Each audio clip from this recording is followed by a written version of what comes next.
Selamat siang semuanya. Baik, sebelum kita mulai pada siang hari ini, marilah kita berdoa bersama dulu ya. Untuk ketua kelas bisa dipimpin doa bersama. Terima kasih. Ibu mulai. Assalamualaikum warahmatullahi wabarakatuh.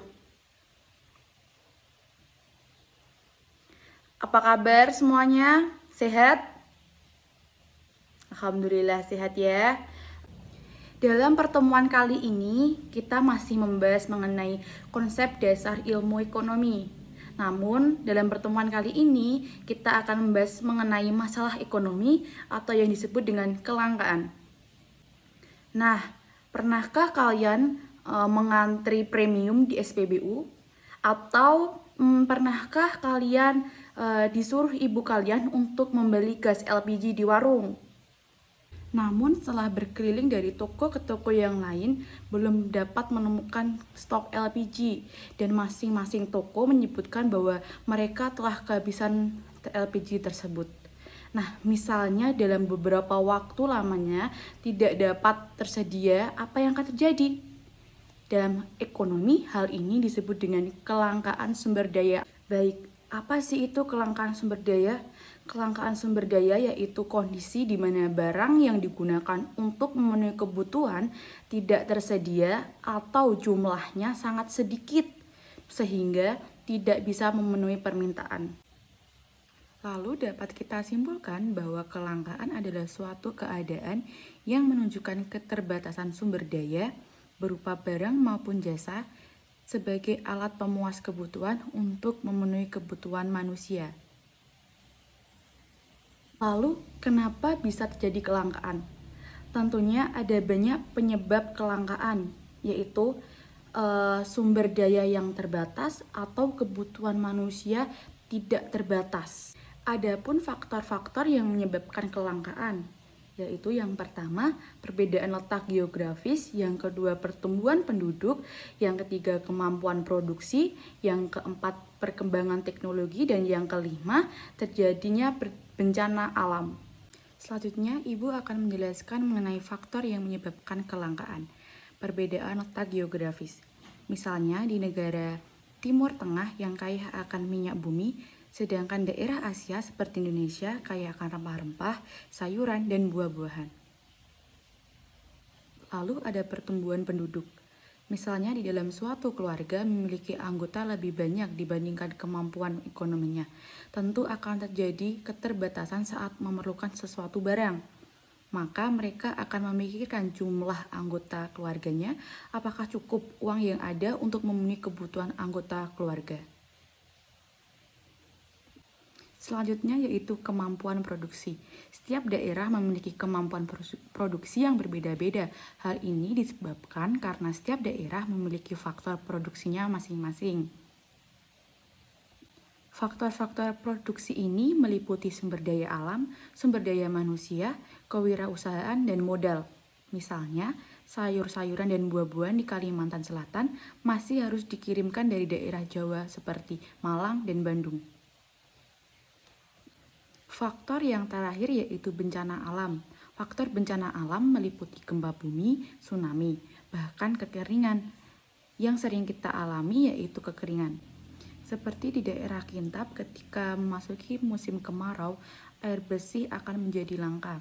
Sungai atau sumur warga kering, tidak bisa diambil airnya untuk aktivitas sehari-hari.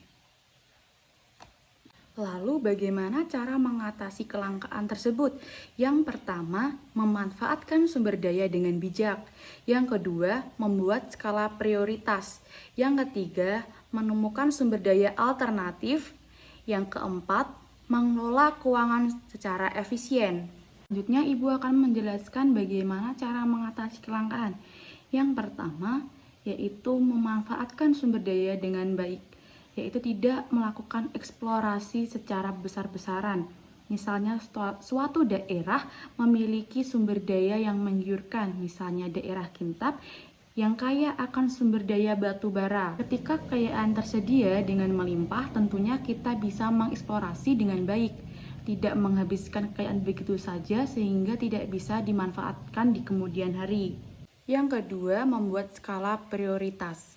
Misalnya, kita bisa mendahulukan mana yang lebih penting dan menunda aktivitas yang kurang penting, sehingga dalam pemenuhannya kita bisa mendahulukan yang penting. Yang ketiga yaitu menemukan sumber daya alternatif. Misalnya di daerah Kintab memiliki kelangkaan air bersih. Oleh karena itu bisa mencari jalan alternatif dengan cara membuat sumur bor. Yang keempat atau yang terakhir, mengelola keuangan secara efisien. Dengan mengelola keuangan secara efisien, diharapkan bisa memenuhi segala kebutuhan. Selanjutnya ada masalah ekonomi. Masalah ekonomi ini dibagi menjadi dua, yaitu ada masalah ekonomi klasik dan masalah ekonomi modern. Yang pertama adalah masalah ekonomi klasik. Menurut teori ekonomi klasik, masalah ekonomi dapat digolongkan menjadi tiga, yaitu produksi, distribusi, dan ekonomi. Yang pertama adalah masalah produksi, yaitu agar dapat memenuhi kebutuhan manusia, maka barang dan jasa harus tersedia. Demi memenuhi hal ini, produsen harus mengetahui barang dan jasa apa saja yang dibutuhkan oleh masyarakat. Yang kedua ada masalah distribusi. Masalah ini meliputi bagaimana produk bisa terdistribusi atau sampai ke tangan konsumen dengan baik. Dan yang ketiga yaitu masalah ekonomi, yaitu apakah barang tersebut akan dikonsumsi atau malah terbuang sia-sia karena harganya tidak terjangkau. Yang kedua adalah masalah pokok ekonomi modern. Dalam hal ini ada tiga masalah utama dalam ekonomi modern, yaitu meliputi how, what, and for whom, alias produk apa yang diproduksi, bagaimana cara membuatnya, dan dibuat untuk siapa. Yang pertama ada barang dan jasa apa yang diproduksi dan berapa banyak atau what. Masalah pokok pertama yang penting dalam ekonomi adalah bagaimana produsen dapat menentukan barang dan jasa apa yang diproduksi. Selain itu, banyaknya jumlah produksi juga harus dipertimbangkan. Hal ini karena kalau sampai salah perhitungan, produsen akan mengalami kerugian, bahkan bisa bangkrut karena barang menumpuk sia-sia. Lalu ada bagaimana cara memproduksi barang tersebut atau how. Setelah barang dan jasa sudah ditentukan jenis dan jumlahnya, maka masalah selanjutnya adalah teknik produksinya.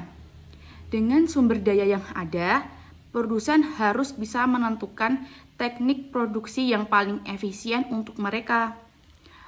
Berapa banyak jumlah karyawan, lalu dan teknik apa yang digunakan. Selain itu, produksi juga harus bisa menentukan apakah akan memproduksi dengan tenaga manusia atau bantuan mesin. Lalu selanjutnya yang terakhir, untuk siapa barang tersebut diproduksi atau for whom. Masalah ini menyangkut soal siapa yang memerlukan barang atau jasa dan siapa saja yang akan menikmati hasilnya.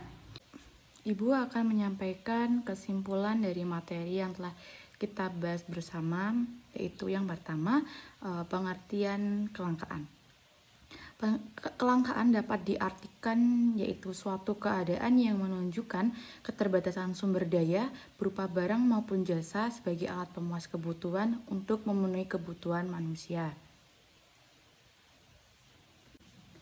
Kesimpulan selanjutnya yaitu faktor yang menyebabkan kelangkaan. Yang pertama, perbedaan letak geografis. Yang kedua, pertumbuhan penduduk. Yang ketiga, kemampuan produksi.